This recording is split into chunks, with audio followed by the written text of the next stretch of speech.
Hello everyone. So today was your management principles and application exam B Com honours. तो जैसे कि सबको पता ही था कि 18 मार्क्स से क्वेश्चन आए 90 मार्क्स का पेपर था। और जैसे कि गाइडलाइंस में लिखा था सॉर्ट ऑफ वैसे ही क्वेश्चंस आए हैं सेक्शंस में। तो देखते हैं कि क्या क्या क्वेश्चंस आए, एक्सपेक्टेशंस वर्सेस रियलिटी में कितना डिफरेंस रहा और कितनी चीज़ें पूरी हुई। आई होप कि आपका एग्ज़ाम अच्छा ही गया होगा। Management is the effective utilization of human and material resources to achieve an enterprise objectives. Discuss this statement, explain the importance of management in today's scenario. बहुत easy question था। इस statement को आपको डिस्कस करना था। ऑब्वियसली स्टेटमेंट वाले question थे तो इंट्रोडक्शन और कंक्लूजन के साथ ही ख़त्म करने होते हैं ये। आई होप इस चीज़ का आपने ध्यान रखा होगा। एक वीडियो मैंने बनाई थी उसमें ये बात बताई थी। उसके बाद आपको इंपॉर्टेंस ऑफ मैनेजमेंट डालनी थी। तो near about 4 pages were enough for this question. Then the second question was, why is coordination considered as the essence of management? Discuss the techniques of effective coordination. ये question पूरा repeat हुआ है पिछले बार के question paper से, जो कि दिसंबर 2022 में आया था CBCS में। एग्जैक्ट क्वेश्चन उठाया गया है। टेक्निक्स में आपकी 3 ही टेक्निक्स आती हैं, कुछ टेक्निक्स आती हैं। तो आई होप कि आपने ये क्वेश्चंस अच्छे से किए होंगे। देन चॉइस में देखते हैं कि क्या आया है। What is the core argument of contingency theory of management? Critically evaluate the contingency approach of management. ये भी इजी क्वेश्चन था। कंटिजेंसी थ्योरी का core argument if and then analysis ही होता है, और आपने उसके बेसिस पर उसके जब क्रिटिकली लिखा है तो ऑब्वियसली आपको मेरिट्स और लिमिटेशंस दोनों चीज़ों का ही ध्यान रखना चाहिए। तो आपने अगर बेनिफिट्स और लिमिटेशंस लिखा है तो आपका क्वेश्चन 100% करेक्ट है ये।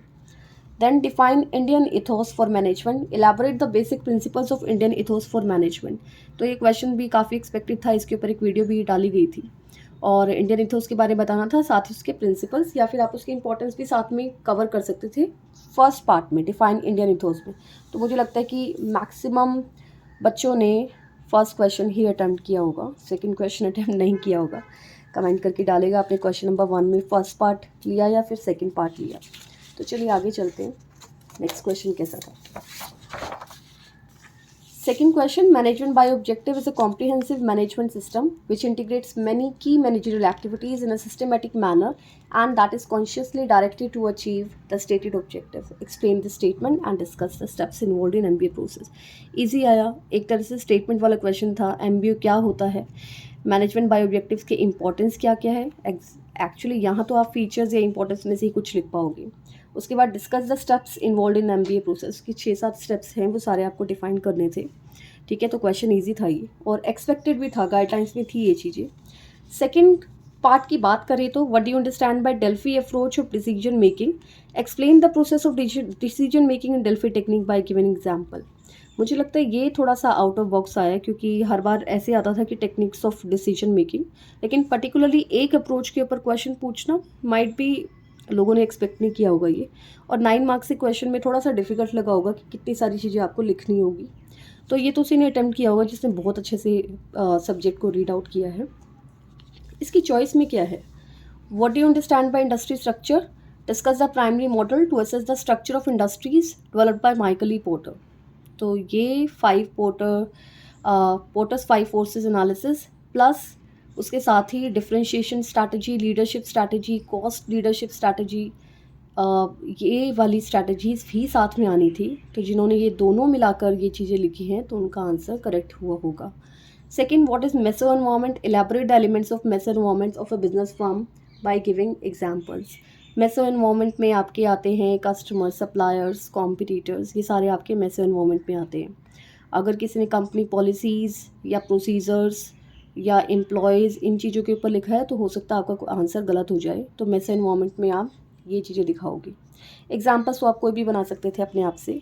तो मुझे लगता है कि काफ़ी बच्चों ने कन्फ्यूजन रही होगी लगता है, क्योंकि सेकंड पार्ट में एक क्वेश्चन इजी है MBO और सेकंड क्वेश्चन के ही चॉइस में एक क्वेश्चन डिफ़िकल्ट भी है। डिफ़िकल्ट नहीं कह सकते, लेकिन हाँ आधा पार्ट आता होगा और आधा पार्ट नहीं, या फिर कुछ बच्चों ने आधा ही लिखा होगा। आई डोंट नो, वो आप ही बता सकते हो कि आपने किस तरह से लिखा है। Question number 3, a manager frees himself from his responsibility the moment he delegates a part of his authority to his subordinates. Comment on this statement. Discuss the process of delegation of authority. Again, statement वाला question. Start with the introduction and finish with the conclusion. तो इसमें आप delegation बताओगे, उसका meaning बताओगे, साथ में process बताओगे। प्रोसेस में आपके 3 पॉइंट्स आते हैं, वो ही आपकी प्रोसेस बनती है। ज़्यादा लेंथी क्वेश्चन ही था, लेकिन अगर आप इसमें इंपॉर्टेंस या फीचर्स ऐड करोगे तभी आप इस क्वेश्चन को 9 मार्क्स में लिख पा सकते हो।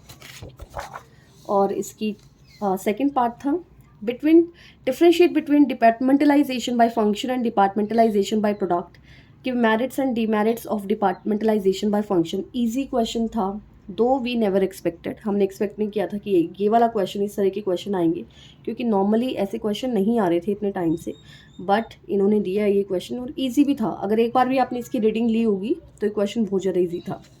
चॉइस में क्या क्या देखते हैं। Formal informal organisation are necessary for group activity just as two blades are essential to make a pair of scissors workable. Comment on this statement, differentiate between formal and informal. Highly easiest question. Most of the people would have done this question.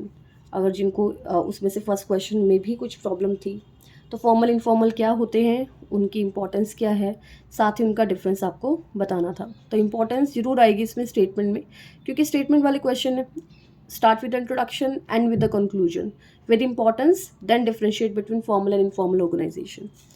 इसके साथ ही आपको करना था इसकी जुगलबंदी में explain team organisation structure, network organisation structure. ये भी बहुत ज़्यादा इजी था question. How these organisations are useful in modern complex businesses environment, also discuss the merits and demerits. मुझे लगता है काफ़ी बच्चों ने क्वेश्चन अटैम्प्ट किया होगा, formal informal as well as team और नेटवर्क। डिपार्टमेंटलाइजेशन वैसे तो ईजी है, और डेलीगेशन, खैर थर्ड क्वेश्चन तो दोनों ही पार्ट इजी लग रहे हैं। लेट्स सी कि आपने क्या क्या किया। क्वेश्चन नंबर 4 बहुत बहुत बढ़िया आया, एक्सपेक्टेड था टोटल, गाइडलाइंस में से ही आया। मोटिवेशन क्या है, various types of factors affecting motivation, बहुत ज़्यादा इजी था question. Leadership is the essence of management, comment on this statement, explain the various types of leadership styles.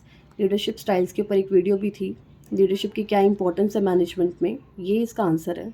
साथ ही साथ आप उसके टाइप्स भी मेंशन करोगे। ऑलराइट, तो ये दो चीज़ें थी। काफ़ी लोग मुझसे पूछ रहे थे बार बार कि थ्योरीज आएंगी नहीं आएंगी, उनकी क्लास में कराई गई है। तो देखो, जो गाइडलाइंस में थी वो ही मैंने आप सबको बताया था, कुछ भी मैंने अपनी तरफ से नहीं कहा, कोई मेरी इंट्यूशन नहीं थी। तो ऐसा नहीं है कि सिर्फ इसलिए कि आप ये वीडियो ज़्यादा से ज़्यादा देखें तो मैं कुछ भी बोलती चली जाऊँ। It's not like that, it's up to you. But yes, I am happy कि गाइडलाइंस में से बहुत कुछ फॉलो किया गया है। ऑलमोस्ट सारा पेपर गाइडलाइंस में से ही आया है। बस हाँ, डिपार्टमेंटलाइजेशन थोड़ा सा सरप्राइजिंग था तो गाइडलाइंस में ही, लेकिन मुझे नहीं लग रहा था कि डिपार्टमेंटलाइजेशन का क्वेश्चन आएगा। तो चलिए नेक्स्ट, साथ ही एक डेल्फी टेक्निक का क्वेश्चन भी सरप्राइजिंग सा लगा, क्योंकि जनरली इंडिविजुअल टेक्निक के ऊपर क्वेश्चन नहीं आता है, but yes it was in the guidelines, decision making techniques. चलिए नेक्स्ट इसके चॉइस में बात करते हैं। लीडरशिप क्या है, discuss the factors affecting leadership, बहुत ईजी, अगेन पिछले वाले क्वेश्चन ऑलमोस्ट रिपीट कर दिए। Explain the differentiate between economic value added and market value added techniques of controlling. यहाँ थोड़ा सा मुझे लगा कि गाइडलाइंस के हट के क्वेश्चन आया। मार्केट वैल्यू एडेड उसमें नहीं मेंशन था, सिर्फ EVA मेंशन था, and we were suppose to not to do market value added, at least not for the exam point of view. But yes, it was a shock, unexpected था। और मुझे लगता है कि खैर भरपाई भी इसकी हुई है, क्योंकि मोस्टली स्टूडेंट्स, मोस्टली क्या, मैं तो 100% बोल सकती हूँ कि मोटिवेशन और लीडरशिप का ही क्वेश्चन अटैम्प्ट किया गया होगा। MBA देख के तो किसी ने इसको हाथ भी नहीं लगाया होगा। चलिए बात करते हैं क्वेश्चन नंबर 5। केस स्टडी आई है, काफ़ी बच्चे कह रहे थे केस स्टडी आएगी नहीं आएगी, लेकिन मेंशन था कि केस स्टडी आएगी इन the guidelines and they have given the case study. तो अब ये देख लीजिए आपकी केस स्टडी, जो भी गाइडलाइंस आती है वो कितनी इंपॉर्टेंट होती है और कितने चांसेस है आपके गाइडलाइंस में से पेपर सेट होने की। केस स्टडी को मैं अभी डिस्कस नहीं कर रही हूँ यहाँ पे, काफ़ी लंबी केस स्टडी है, वीडियो बहुत लंबी हो जाएगी, तो फिर कभी केस स्टडी डिस्कस करेंगे। चॉइस में क्या आया, management challenges of 21st century, so easy paper, so easy question, कि कुछ भी आप उठा लोगे। वर्क प्लेस डाइवर्सिटी भी उठाओगे इसका एक पॉइंट, तो ये तो यही बन जाएगा, डिजिटलाइजेशन, है ना। तो lot of points were there you could have written in management challenges of 21st century. Work place diversity, same question repeat हुआ है लास्ट ईयर वाला। वैल्यू ओरिएंटेड होलिस्टिक मैनेजमेंट, ये तो ऑब्वियसली नया टॉपिक था तो आना ही था। Management lesson from Bhagavad Gita, कोई इसमें कुछ ऐसा नहीं लगा कि कुछ बाहर से आया या कुछ भी अनएक्सपेक्टेड नहीं था। मुझे ये सारा पेपर 95% तो एक्सपेक्टेड लग रहा है, सिर्फ एक चीज़ को छोड़ के। एक तो EVA वाला पॉइंट, MVA वाला पॉइंट है आपका, मार्केट वैल्यू एडेड, साथ में डेल्फी टेक्निक, जो मुझे ऐसा नहीं लगा था कि इंडिविजुअली पूछी जाएगी, और डिपार्टमेंटलाइजेशन इजी है, खैर काफ़ी बच्चों ने किया भी होगा वो, और वो गाइडलाइंस में भी था। तो ओवरऑल मेरा टेक कि काफ़ी चीज़ें एज इट इज़ आई है गाइडलाइंस में से। तो आई मतलब यहाँ से एक चीज़ तो ली जा सकती है कि बाकी पेपर्स में भी फिर गाइडलाइंस फॉलो किए जाने के पूरे पूरे चांसेस हैं, और गाइडलाइंस फॉलो लिखी भी इसीलिए जाती है ताकि आपके जो क्वेश्चन पेपर्स हैं वो उन्हीं के बेसिस पर बनाए जाएं।